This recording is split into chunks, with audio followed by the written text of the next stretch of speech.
a todos los que se han propuesto estar aquí. Como hace ya varios meses estamos cada semana preparando y estudiando la palabra para llevarla a ustedes y a la misma vez ustedes la puedan compartir. Gracias porque siempre recibimos notitas de agradecimiento.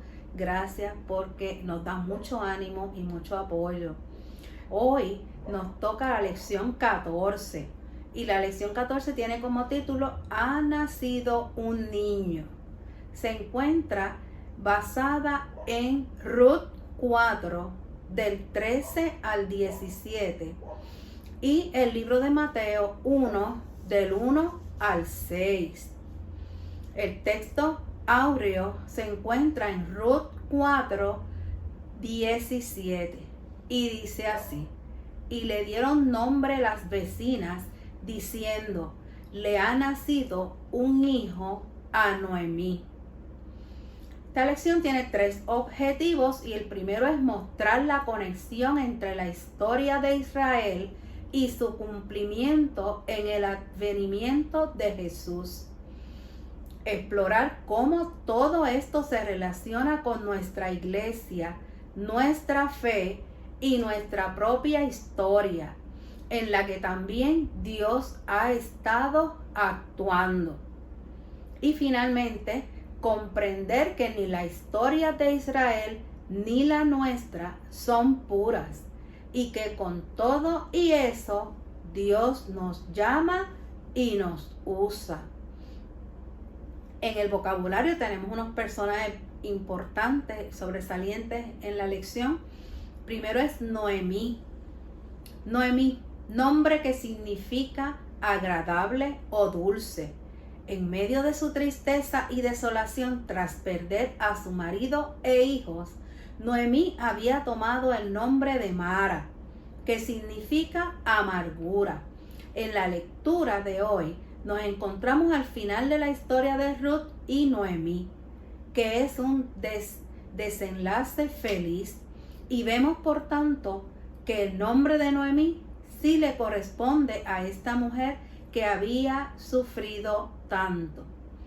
También encontramos el nombre de Ruth, el otro personaje principal del libro que lleva su nombre. El sentido original del nombre mismo se debate.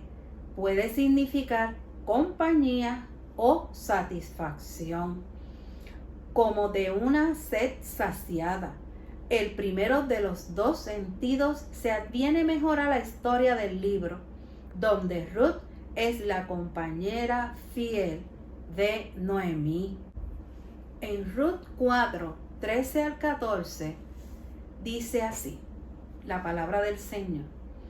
Así fue como Booz se casó con Ruth y se unió a ella, y el Señor permitió que quedara embarazada y que tuviera un hijo. Entonces las mujeres decían a Noemí, alabado sea el Señor que te ha dado hoy un nieto para que cuide de ti.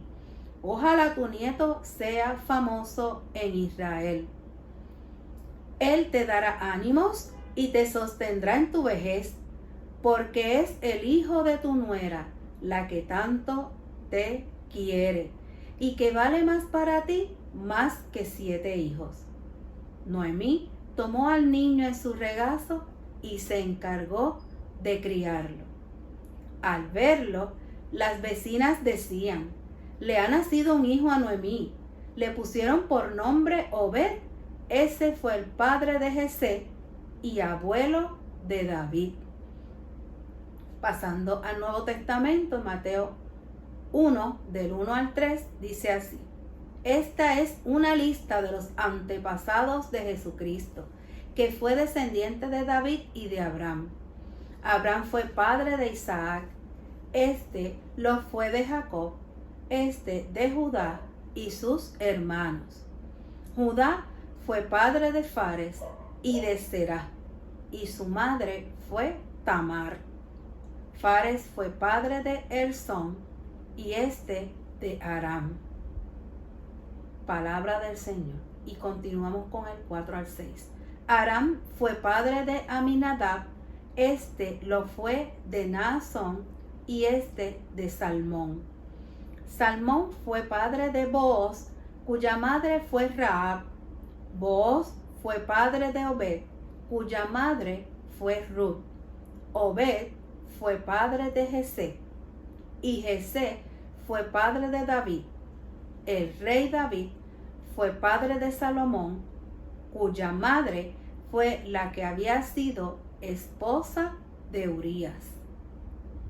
Excelente palabra del Señor. Vamos a estudiar este tema con mucho entendimiento. Vamos a poner toda nuestra atención, vamos a quitar todo distractor y vamos a tener ahora el bosquejo. Este bosquejo tiene 3 partes. La primera parte, en Ruth vemos la opresión de la mujer, el valor de la solidaridad y la reivindicación divina. Parte B, en la genealogía de Mateo vemos la conexión entre Israel y el Evangelio y el papel de las mujeres en el trasfondo de Jesús. La parte C, al unir los 2 textos, aplicárnoslos, vemos el paralelismo de la historia y situación de Israel con las nuestras. La necesidad de recuperar nuestra historia, incluso la historia de la comunidad de fe. Así, hermanos, vamos a dar paso al hermano Richard López, que va a tener el análisis de la lección para ustedes. Dios les bendiga, hermanos, Dios les guarde. Qué bueno que el Señor nos permite una vez más estar en este espacio para poder discutir la clase del día de hoy, que es el segundo domingo de Adviento. Y ya estamos entrando directamente en los temas relacionados con esta época de Navidad que estamos recién comenzando.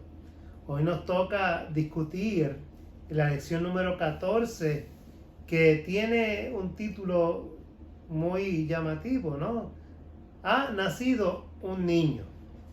Y este niño que todos conocemos y que todos apreciamos, que nació en una época como la que celebramos, es al que le debemos, por la gracia de Dios, nuestra salvación, nuestra salud, nuestra paz y todo lo que hemos venido discutiendo en todos los domingos anteriores.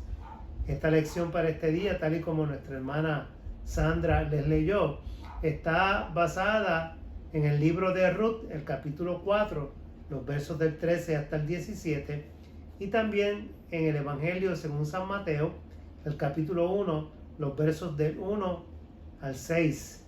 El texto para recordar, repetimos, dice: y le dieron nombre las vecinas diciendo: le ha nacido un niño a Noemí.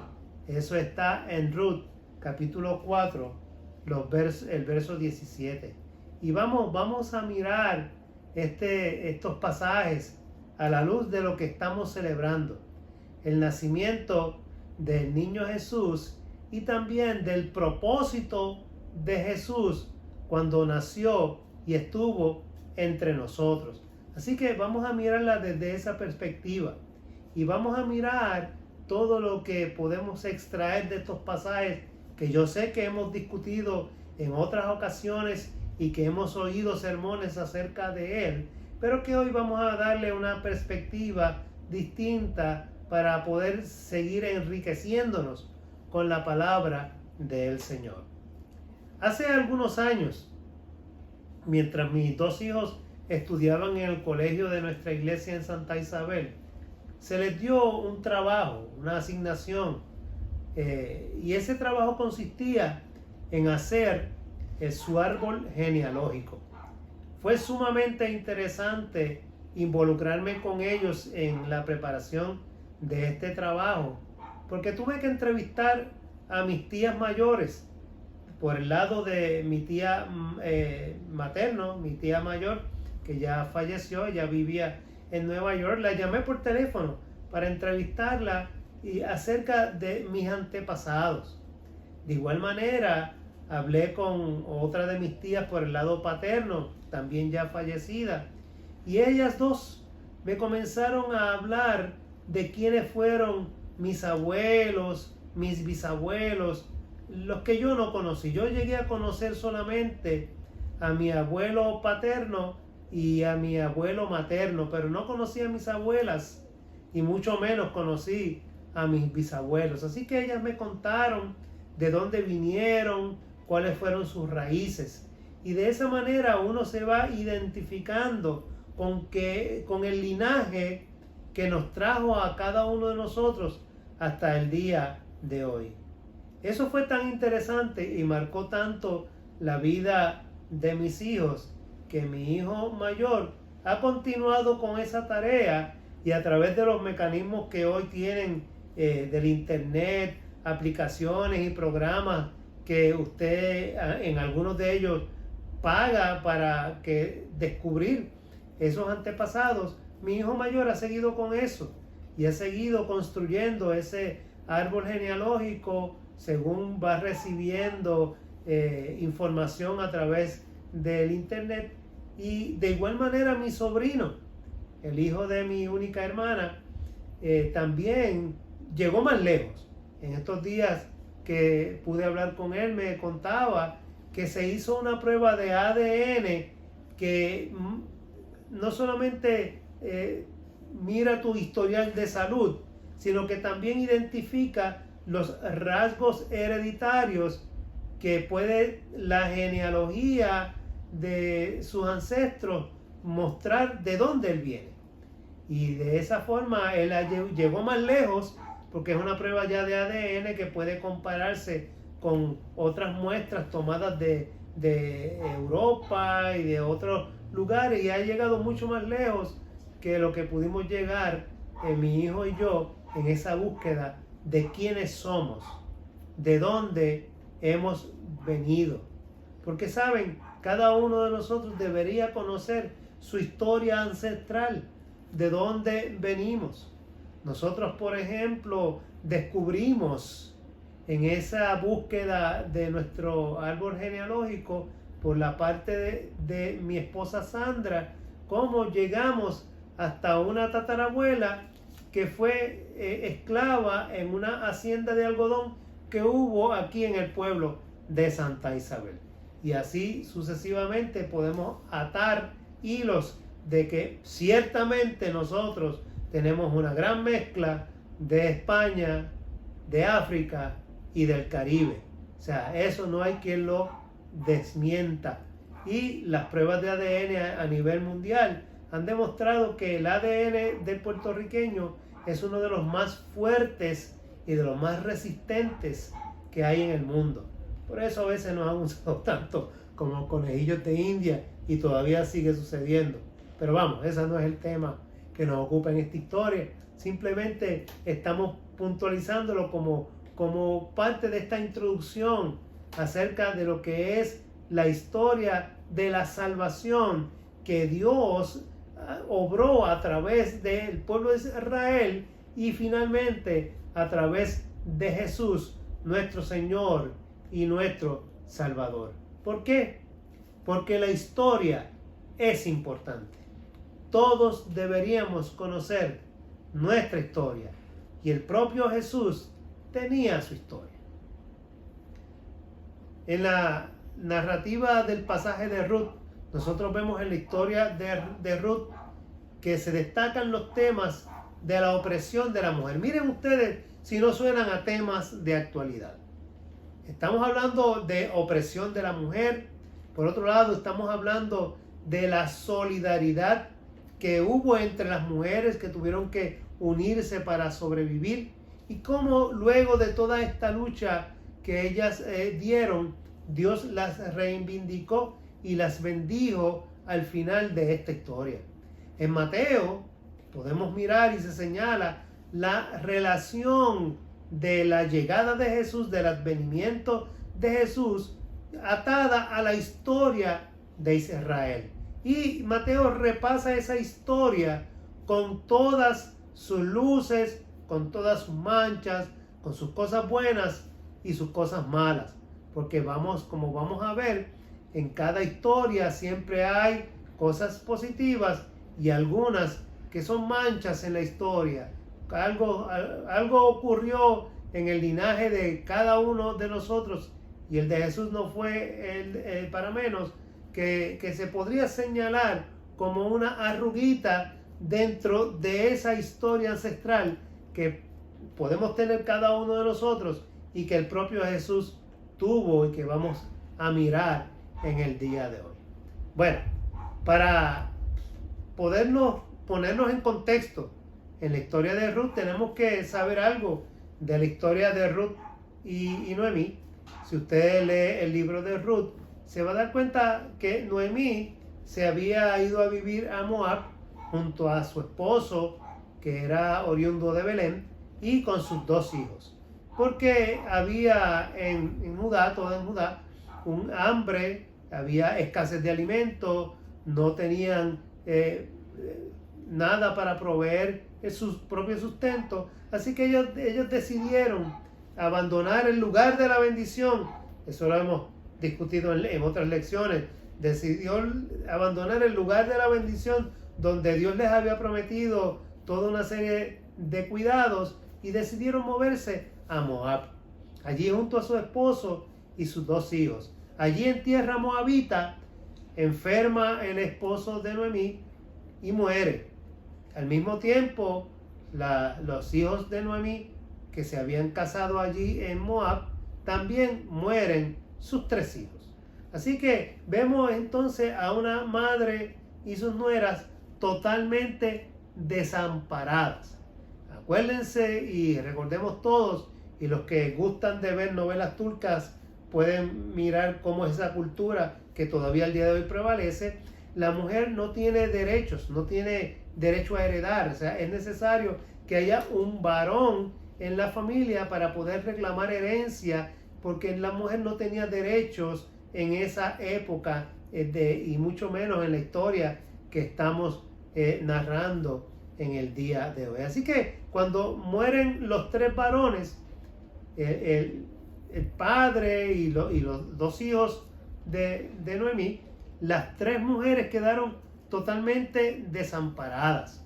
Así que Noemí le dice a las 3 mujeres, le dice, bueno, váyanse cada una a su tierra, porque conmigo no tienen nada que buscar, yo no tengo más hijos.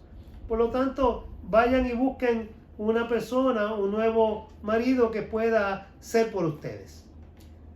Insistió ella con sus nueras, pero 2 de ellas decidieron regresar. Orfa aceptó sobre todo esa petición y se fue, pero Ruth no. Ruth se negó a abandonar a Noemí y decidió quedarse con ella. Noemí insistió, pero conmigo no tienes futuro. Pero Ruth decidió quedarse con Noemí y arriesgarse para que Dios a la larga las recompensara. Así que vemos en esta historia luego como Noemí y Ruth regresan a tierra de Judá. Allí van por providencia divina, porque en el Señor no hay casualidades. Comienzan a recoger espigas en un sembradío, en una finca, por ponerlo en palabras puertorriqueñas. Resulta que el dueño es Boaz es pariente de Noemí, y de esa manera Noemí le da unas instrucciones a Ruth. Ruth lo hace. Boaz decide hacer un acto de misericordia, habla con el pariente más cercano para ver si quería reclamar a Ruth como esposa y redimirla. El pariente dice que no, y así Boaz finalmente se casa con Ruth. Y en esta historia vemos cómo Dios va preparando todo el camino. La historia termina con Ruth embarazada de Boaz, y tiene un hijo. Es una historia en la que nosotros vemos primero solidaridad de parte de Ruth hacia Noemí. O sea, no te voy a abandonar. Por más que me lo pidas, no me voy a quedarme contigo. Así que estas dos mujeres desposeídas, estas dos mujeres desamparadas, en medio de una sociedad machista, no sé si se parecen algo a lo que muchas mujeres en Puerto Rico reclaman al día de hoy, a la difícil ola criminal que de momento se desata en nuestro país en contra de la mujer, aunque los hombres no son tampoco menos víctimas, porque hay hombres que también son víctimas, pero se resalta más el hecho de la violencia contra la mujer por ser una sociedad machista. Asimismo, podemos nosotros mirarlo a la luz de la historia de Noemí y Ruth, en medio de una sociedad machista, desposeídas, desamparadas, y cómo juntas logran sobrevivir. A la larga, como hemos mencionado, Dios le da la victoria porque le nace un hijo a Ruth. Así que vemos en esta historia algo importante. Primero, los prejuicios contra las personas extranjeras, sobre todo, que había en Judea. Unos prejuicios profundos. Miren, la idea de contraer matrimonio con una mujer extranjera era escandalosa. O sea, para vos no fue una decisión fácil, porque iba a tener que enfrentarse a la opinión generalizada del pueblo, que entendía que era un error y que no debía celebrarse una boda de tal naturaleza. O sea, lo que el pasaje nos dice es que, entre otras cosas, los antepasados del gran rey David se encontraba esta mujer extranjera, esta mujer despreciada. Fíjense ustedes que estamos hablando de un niño ha nacido y estamos hablando del nacimiento de Jesús. Pues miren, cuando nosotros leemos la genealogía de Jesús de Mateo y de Lucas, nos damos cuenta que en esa genealogía, en esa historia ancestral de Jesús, hay una mujer extranjera, una mujer que fue despreciada, una mujer a la que el pueblo de Judea no aceptaba. Y cómo Dios utiliza a esta mujer para que sea entonces la madre de uno de los antepasados del rey David, que a su vez es antepasado de nuestro Señor y nuestro Salvador Jesucristo. O sea, una mujer extranjera, una mujer despreciada.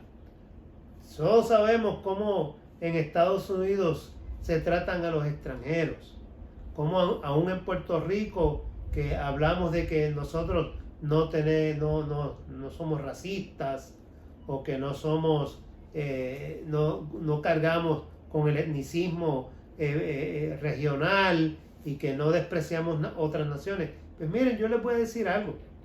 Aquí sí nosotros somos racistas. Hay muchas personas que sí lo son. Y aquí sí hay mucho desprecio por gente de otras nacionalidades. Yo puedo mencionarle, por ejemplo, mi hijo trabaja en una agencia del gobierno federal, uno de mis hijos, y él me cuenta cómo los americanos que vienen a Puerto Rico a trabajar se sienten menospreciados, se sienten marginados, porque sienten que los puertorriqueños los desprecian, los marginan. No sé si tiene que ver porque no pueden hablar inglés como ellos, o porque ellos no pueden hablar bien el español, pero a veces sienten que se burlan de ellos, etcétera, etcétera. Lo mismo que nos pasa a nosotros cuando vamos allá. O sea, no estamos hablando de que a nosotros no nos pasa. La realidad es que sí hay entre nosotros esta misma conducta de la que este pasaje habla, que le sucede a las extranjeras y a los extranjeros en medio de Israel.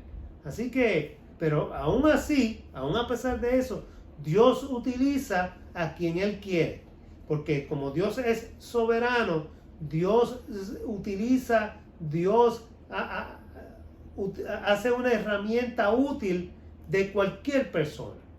Y a cualquiera de nosotros, sea quien sea, puede Dios llamar para una tarea muy importante, y este es el caso de Ruth, que fue reivindicada por Dios, levantada por Dios y fue insertada dentro del plan de salvación que Dios tenía para ti y para mí y para toda la humanidad. Ese es nuestro Dios, un Dios que no mira a ninguna persona más allá de ver a su propia criatura, porque todos somos criaturas del Señor. Así que en el caso de Ruth vemos cómo Dios obra de esta manera.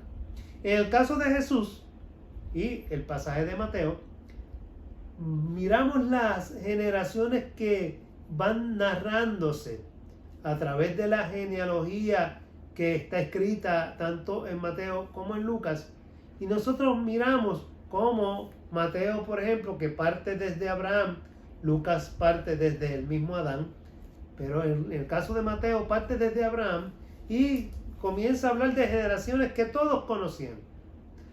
De Jesús, de Abraham, Isaac, Jacob, los padres de la nación. Todos sabían y podían reconocer a ciencia cierta y sin miramientos y sin dudas quién era Abraham, quién era Isaac y quién era Jacob. Algo particular de estos tres era que las tres mujeres de estos tres hombres eran estériles.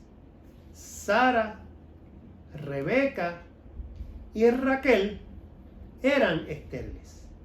Y que el ser estéril en esta sociedad era un signo de alejamiento de Dios. O sea, Dios no estaba con ellas. Por lo tanto, eran despreciadas por no poder tener hijos. O sea, el hecho de su esterilidad era una maldición a la vista de aquellos que estaban en aquella sociedad antigua de Israel. Así que vemos tres patriarcas con tres mujeres que eran señaladas y despreciadas por su esterilidad. Sin embargo, nace Isaac, nace Jacob, nace Judá. Y todos y cada uno de ellos marcan actos de reivindicación de Dios para ellas. O sea, Dios llama, Dios señala para un propósito particular a estos hombres y sus compañeras, sus esposas que están siendo señaladas como mujeres malditas. Dios las transforma en bendición, y vaya que bendición, porque de estas tres nacieron nada más y nada menos que Isaac, Jacob y Judá, todos los primogénitos de cada uno de estos que fueron llamados por Dios para un propósito en particular.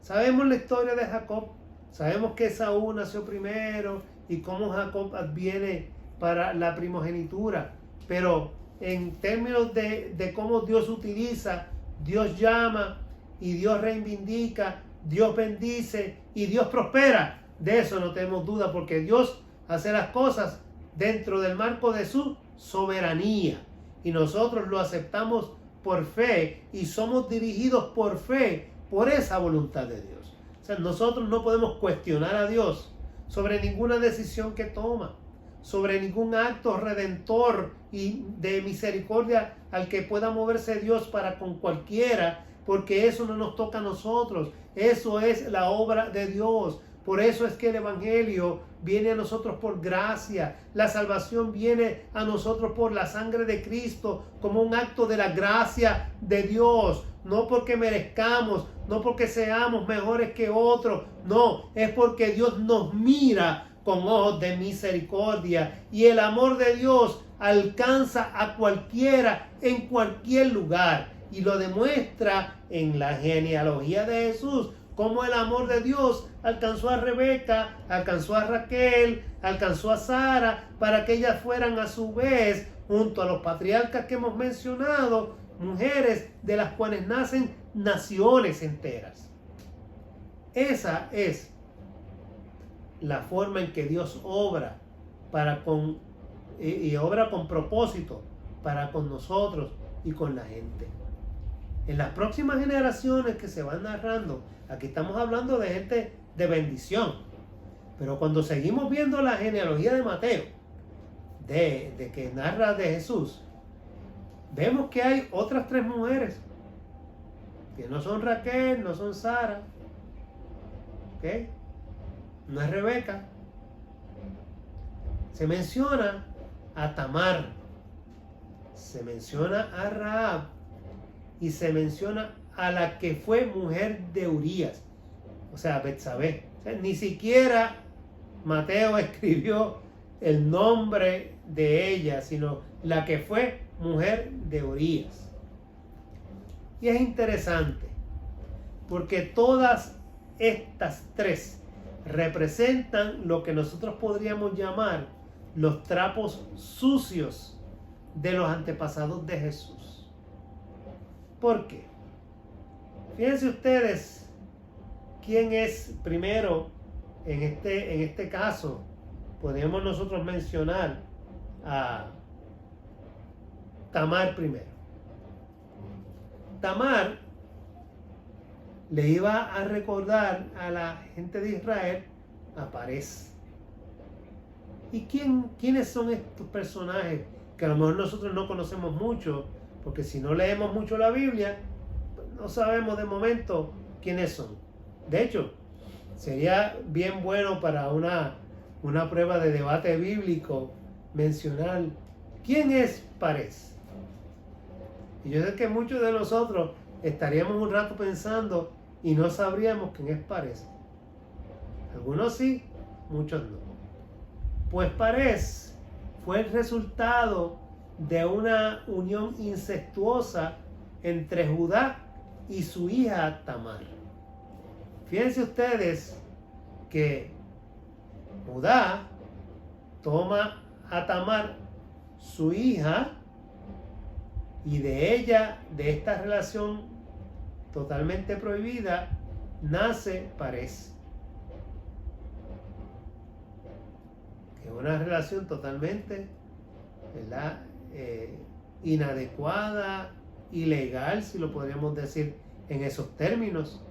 Y eso es parte, ¿verdad?, de esa genealogía que trae Mateo acerca de Jesús. También se menciona a Rahab. ¿Quién es Rahab? Rahab es la ramera, la prostituta, que allí en Jericó, cuando ya el pueblo de Israel estaba a punto de lanzar el ataque, guardó a los espías que habían sido enviados por parte de Josué y los protegió y les rogó que cuando ellos atacaran, pues preservaran su vida y la de su familia. Y así le fue concedido. ¿Por qué? Porque Rahab, a pesar de ser una mujer extranjera, prostituta, demostró más fe que muchos israelitas. Casi más fe que el propio pueblo de Israel.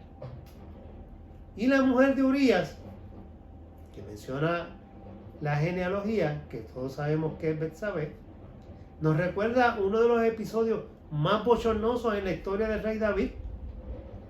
O sea, todo esto que ustedes conocen, como David, al mirar por su balcón en el palacio, vio a esta mujer y la llama y la toma, y luego entonces pone en entredicho sobre todo la integridad de esta mujer, y tiene que armar todo una serie de acontecimientos para lograr quedarse con ella. Así que la tan mentada y la tan defendida pureza étnica de Israel no es tan pura ni tan, diríamos, un linaje tan especial como podemos ver a través de esta descendencia. O sea, en toda esta genealogía nosotros vemos personas cuya conducta podemos señalar que fue totalmente pecaminosa y contraria a lo que Dios había dispuesto para su pueblo. Sin embargo, dentro de los propósitos de Dios, fueron instrumentos de salvación, porque así Dios lo dispuso. Es interesante, porque cuando nosotros vemos estas personas que son aquí señaladas, nosotros podemos mirar cómo entonces Dios no desprecia a ninguna persona por ser quien es. Ya hemos mencionado que Dios puede utilizar a cualquier persona para sus propósitos.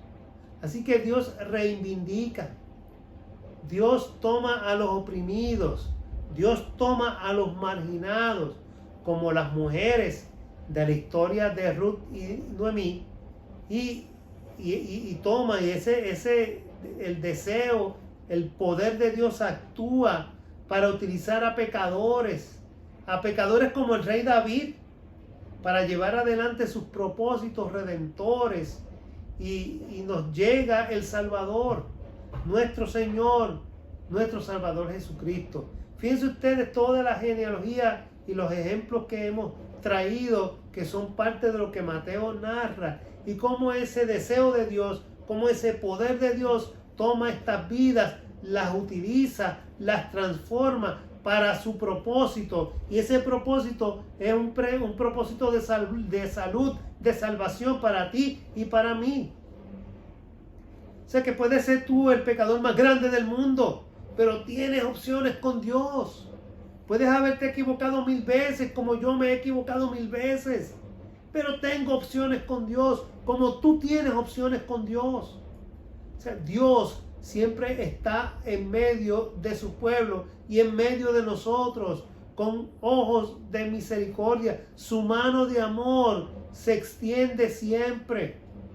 Como dice la Escritura, siempre con cuerdas de amor nos atrae, porque ese es Dios.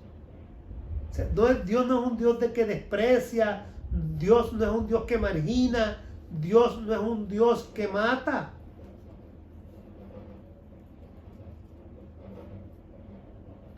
Dios, dentro de sus propósitos, se mueve conforme a sus designios y hace de su voluntad una práctica en cualquier evento de nuestra vida y de nuestra historia. Aún en medio de esta pandemia que vivimos, aún en medio de estas dificultades que estamos viviendo, Dios demuestra su poder y su presencia en medio de cada uno de nosotros, cuando nos cuida, nos preserva y conserva nuestra salud, aún en medio de los riesgos que a nuestro alrededor siguen siendo latentes. Dios está con nosotros, Dios está aquí.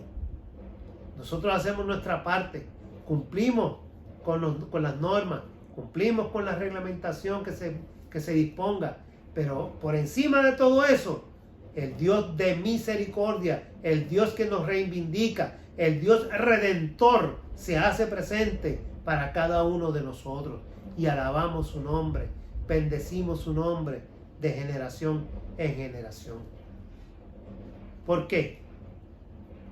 Porque Jesús, el que nace en un pesebre, Jesús, el que viene de este linaje, es un Dios que no se fija, que no está, diríamos, atado ante los pecados y las limitaciones humanas. O sea, Jesús no es el Dios limitado, como nosotros somos limitados. A nosotros nos limita nuestra humanidad, nuestros pecados, nuestros pensamientos. Eso somos nosotros. Pero Dios no. Un Dios que tampoco se deja llevar por los prejuicios humanos. O sea, a Dios no le importa de qué color tú eres o qué estatus social tú tienes, si eres rico o eres pobre. ¿De dónde Jesús llamó a sus más fieles ayudantes? No fue a los colegios, no fue a las mejores escuelas, no fue a la alta sociedad, fue a los marginados, a los desposeídos, a los despreciados, y casi todos de Galilea, que no querían saber de la gente de Galilea, nadie quería saber. Hasta un ladrón había entre ellos. Ese es nuestro Dios. Es el Dios que no mira esas limitaciones ni tiene esos prejuicios. Entre el pueblo de Dios, entre lo que hemos narrado, ese pueblo que Dios levanta y llama, del cual nace Jesús, hay incesto, hay rameras, hay extranjeros despreciados, hay hostigamiento sexual, hay hasta asesinato premeditado, que fue lo que hizo David cuando mandó a que pusieran a Urías al frente de la batalla y después se retiraran y lo dejaran solo.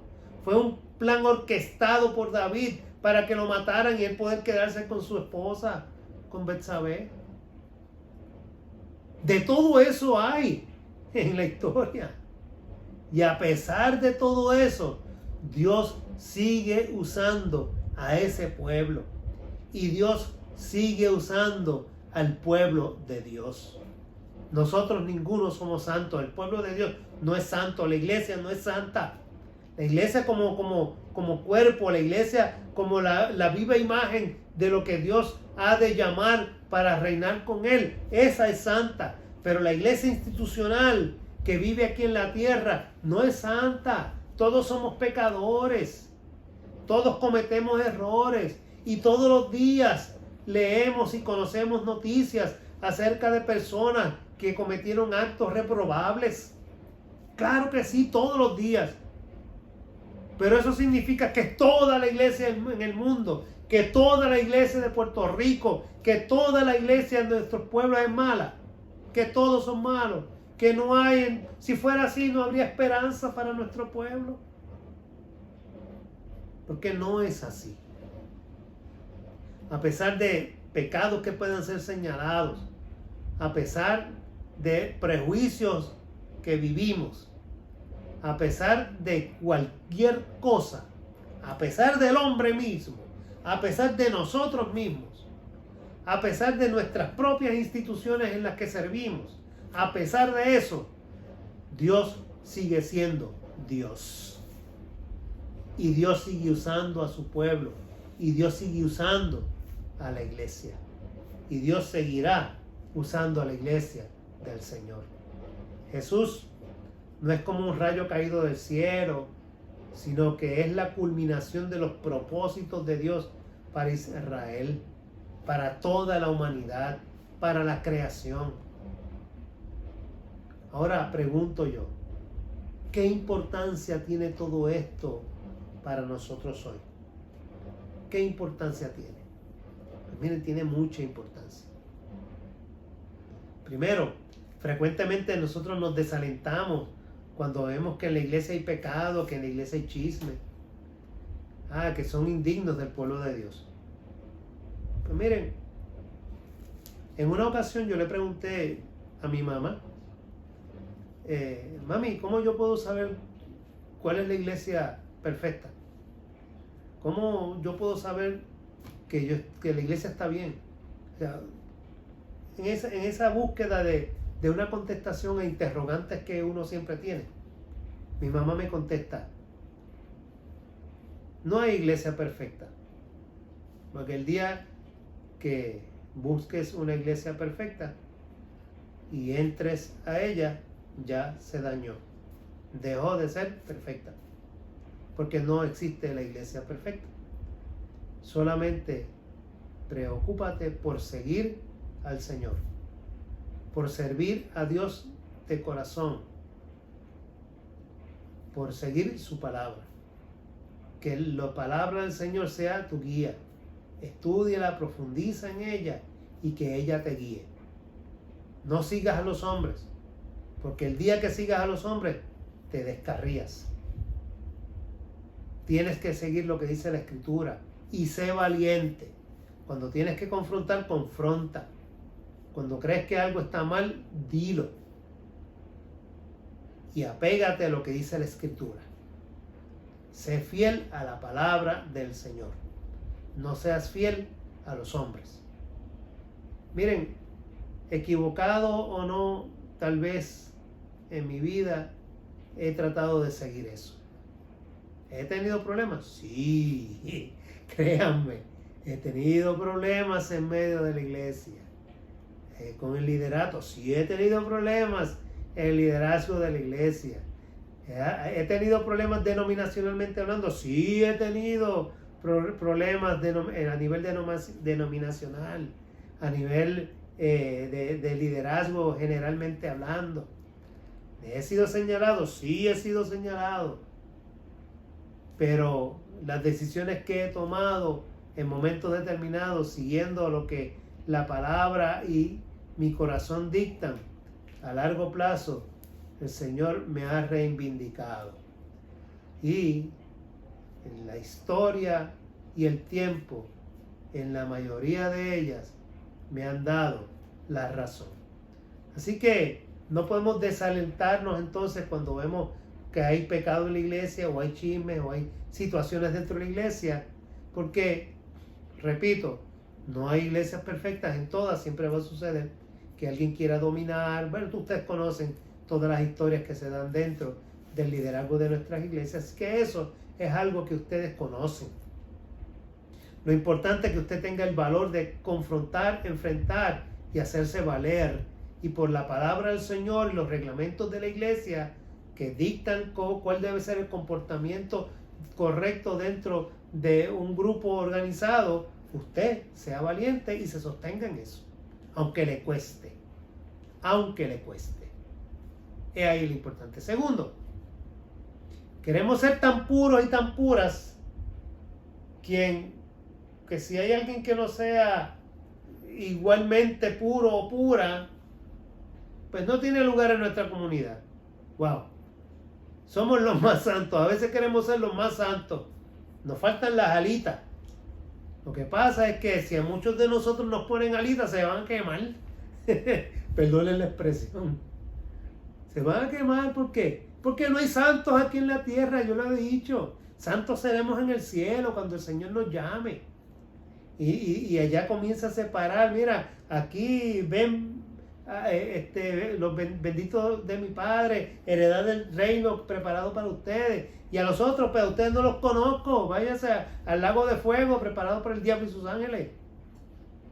Eso será en aquel momento. Pero mientras estamos aquí, nosotros procuramos, como el apóstol Pablo, seguir hacia la meta, seguir hacia adelante, hacia el blanco del supremo llamamiento, que es en Cristo Jesús, Señor nuestro, y la gloria es de Dios Padre. Ese es nuestro trabajo, pero santos y puros, no los busquen. Y aquellos que se crean puros, puras, santos y santas, pues tienen un problema.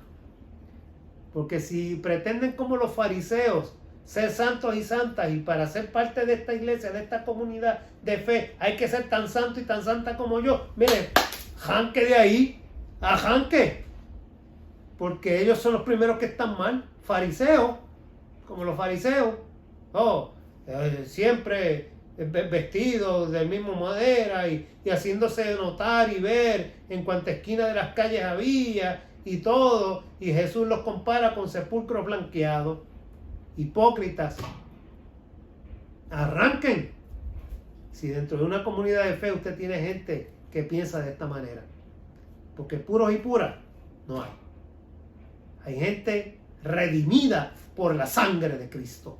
Y los redimidos por la sangre de Cristo luchan cada día con sus pecados propios y van al Padre en arrepentimiento. Señor, ayúdame a poder sobreponerme, ayúdame a controlarme, ayúdame con estas necesidades que tengo, ayúdame a poder olvidar y sacar, desarraigar de mí esto que está mal. Esos son los redimidos por la sangre. Como el publicano que decía, sé propicio a mí, que soy pecador. Esos son los verdaderos hijos e hijas de Dios. Para aquellos que se creen puros y puras, no, esos no. Tercero, no nos dejamos llevar mucho por los prejuicios sociales, por los prejuicios étnicos que predominan en cualquier sociedad. Mira, nosotros tenemos que desechar eso. Dios puede usar a cualquiera, ya lo hemos dicho. Rico o pobre, blanco o negro, de cualquier nacionalidad, con dinero o sin dinero, con cajo o a pie. Yo tengo testimonios grandes de muchos de nuestros pastores que visitaban y no dejaban de visitar a sus hermanos en la iglesia a pie, en carro público, y allí iban y siempre estaban presentes. Testimonios de los primeros que desarrollaron las obras en nuestra iglesia, Santa Isabel y Salinas, de donde vengo, que iban a pie desde el pueblo hasta las Mareas, hasta la playa de Salinas, hasta las 80, a pie. Después nosotros con guagua en la iglesia, y ni con la guagua iban, no querían ni ir. Bueno, la capilla de las 80 hasta se perdió porque ya no hubo quien la quisiera trabajar. O sea, pero los testimonios de los primeros que trabajaron eran gente comprometida con el Señor. Y Dios usaba a esos que venían la mayoría de la caña, trabajadores de la caña. A esos usó el Señor. Así que no podemos tener prejuicios ni sociales ni étnicos, porque a cualquiera usa el Señor, a cualquiera. Así que eso no nos puede motivar ni dejar llevar. Cuarto, entre las personas menospreciadas, las mujeres se cuentan con mayor frecuencia que los varones. Lo vemos en la historia de Ruth y Noemí, y todavía vemos en nuestro país cómo a veces esto ocurre. Y es necesario entender que la mujer tiene un lugar especial para Dios en medio de su pueblo. Una vez mi suegra me dice: ¿qué es tanta cuestión con las mujeres en la iglesia? ¿Qué? ¿Que nacieron de matas de plátano?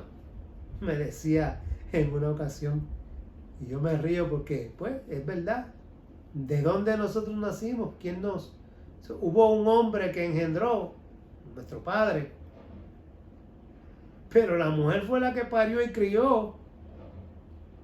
Y si no fuera por ella, muchos de nosotros no estaríamos en la iglesia, porque ellas fueron las que nos educaron, las que nos enseñaron el valor de lo que es la espiritualidad, lo que es orar, lo que es predicar, lo que es estudiar la palabra del Señor.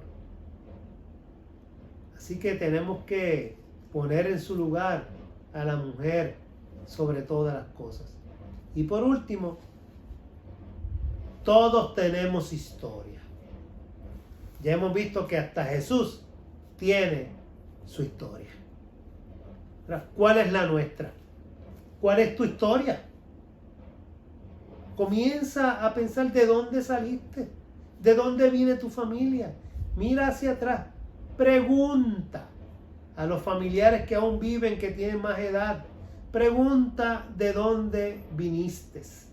¿Quién fue tu padre, tu abuelo, tu bisabuelo? ¿Dónde trabajaron? ¿Dónde nacieron?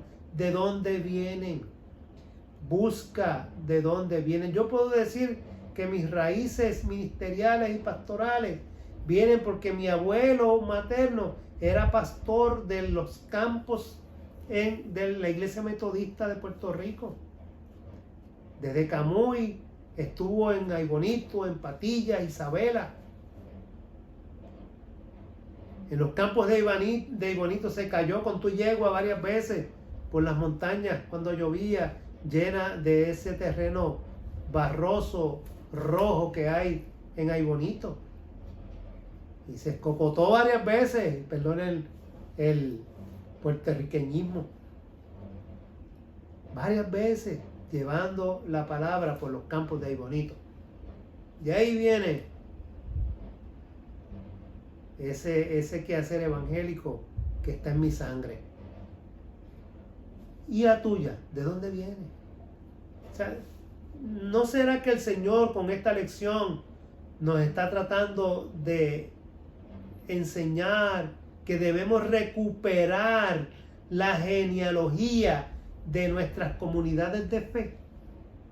Que miremos tal como la genealogía y la historia ancestral de Jesús. Nosotros podamos ver la de nuestra iglesia y la propia. Y mirar y tratar de recuperar esa historia. Tú conoces la historia de tu congregación. ¿Cómo comenzó? ¿La conoces? Miren, yo guardo con mucho cariño un regalo que me hizo el reverendo Ángel Luis Jaime hace mucho tiempo, cuando tuve mi experiencia pastoral en la comunidad de Arús de Juana Díaz. Estábamos celebrando el aniversario de Arús e invitamos al pastor Ángel Luis Jaime, que fue pastor en esta congregación hace muchos años. Y él me regaló un escrito del reverendo Juan Díaz Acosta. El reverendo Juan Díaz Acosta fue un pastor por más de 20 años aquí en Santa Isabel.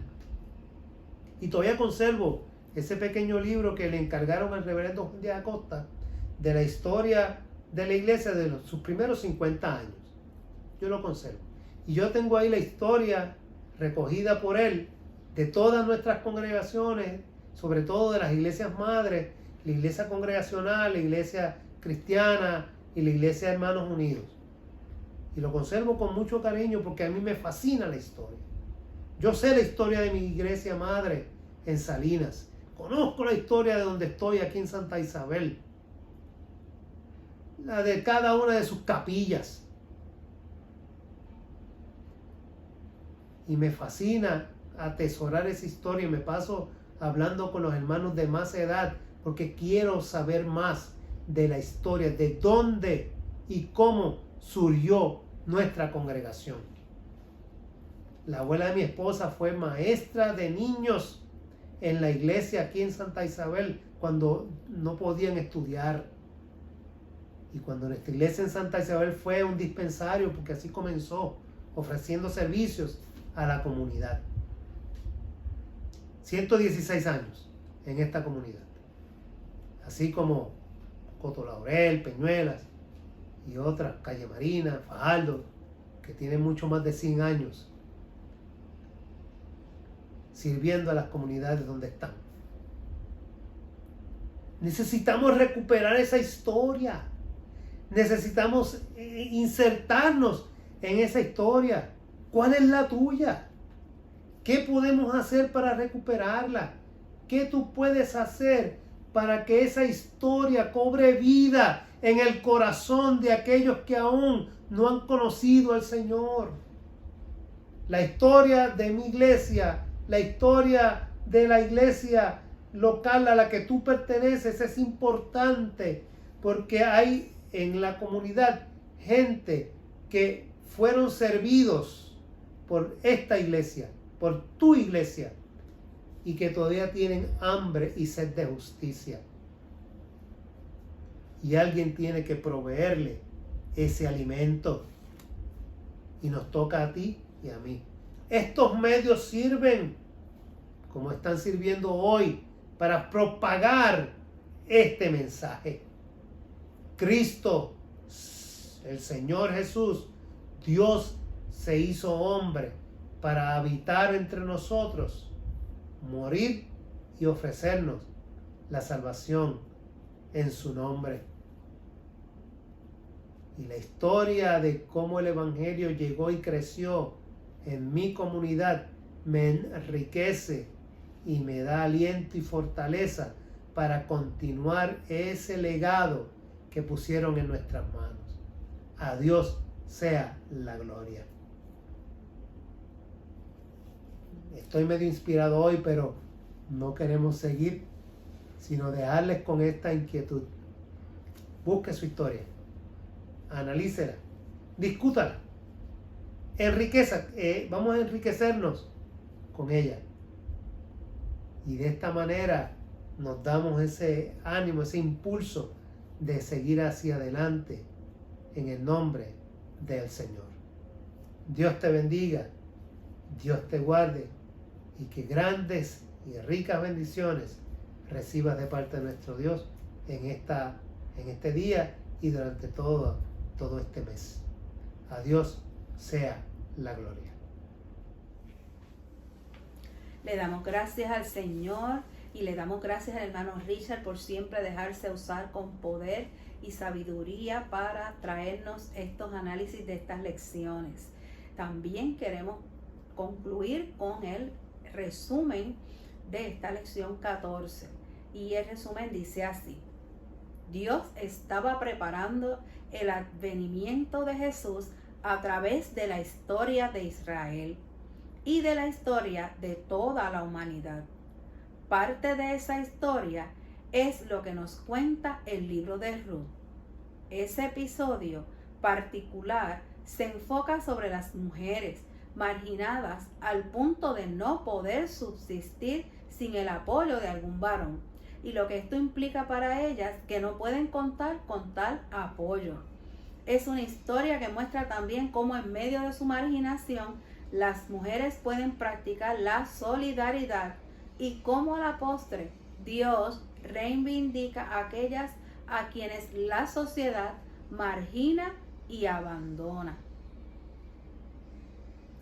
Parte de esa reivindicación es que Ruth, mujer moabita y por tanto doblemente marginada en Judá, llega a ser bisabuela de David y antepasado de Jesús. En esto está la conexión inmediata con la genealogía de Mateo.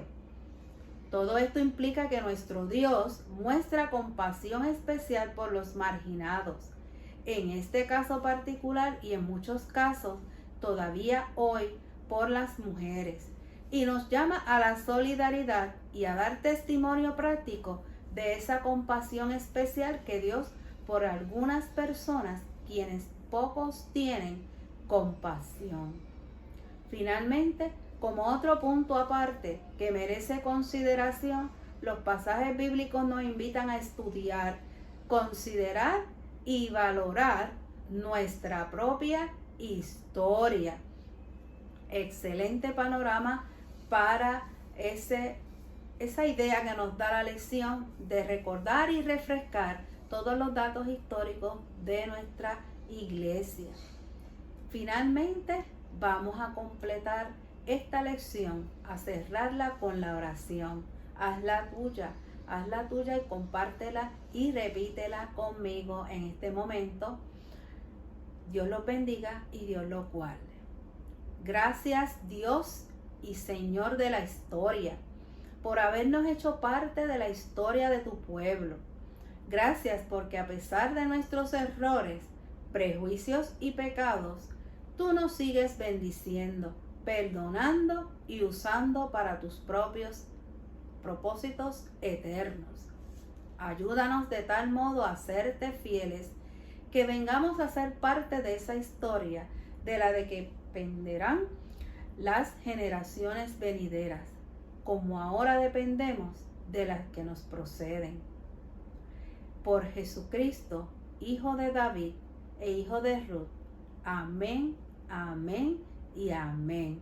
Como siempre, ha sido un placer compartir esta lección con ustedes. Cuídense, hermanos, y que el Señor los continúe bendiciendo. Y si es la voluntad del Señor, el próximo domingo estaremos también estudiando la palabra del Señor.